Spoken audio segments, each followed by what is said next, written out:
بسم الله الرحمن الرحيم.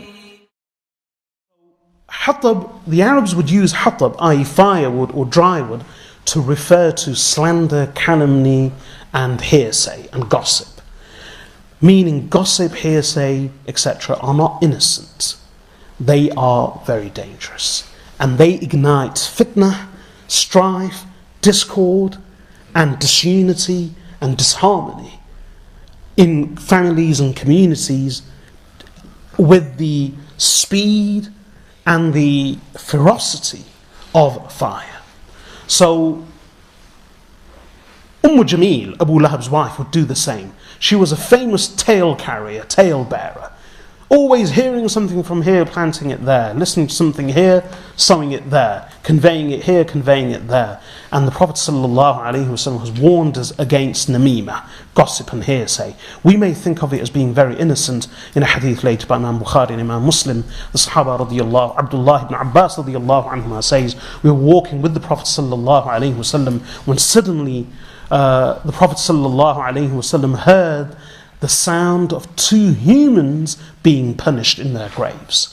So the Prophet ﷺ proceeded to the graves, and whilst we were standing over the graves, he pointed at them and he said, إِنَّ هَذَانِ لَيُعَذَّبَانُ مَا يُعَذَّبَانِ فِي الْكَبِيرِ. Indeed, these two occupants of the graves are being punished, and they are not being punished for something major.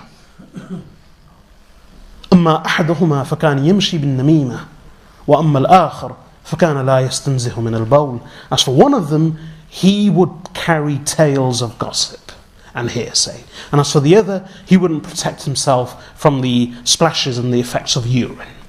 So why did he say they weren't being punished for something great? The reason is, indeed, these two sins are great. That's why there was this punishment, which the Prophet ﷺ himself heard. But they aren't considered great but normally by people. We consider them to be trivial and inconsequential and insignificant.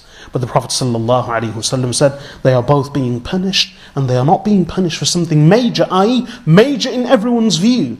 But in reality, these two sins are grave, and the two sins were, one, failure to protect oneself from the effects of urine. But the first one, Prophet ﷺ said, أَمَّا أَحْدُهُمَا فَكَانَ يَمْشِي بِالنَّمِيمَةِ. He would carry tales, gossip, hearsay. And that's why in a hadith, in the introduction of Sahih Muslim, the Prophet ﷺ says, كَفَى بِالْمَرْءِ كَذِبًا أَن يُحَدِّثَ بِكُلِّ مَا سَمِعَ.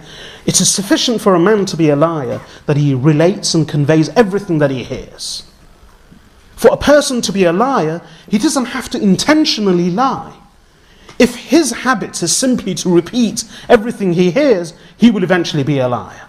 Because in any given day we hear 100 things, 30 of them are true, 30 of them are misleading and exaggerations, and 40 of them are outright lies. So if we end up repeating everything we hear, we will end up repeating and conveying and relaying to others truths, half-truths, exaggerations and outright lies.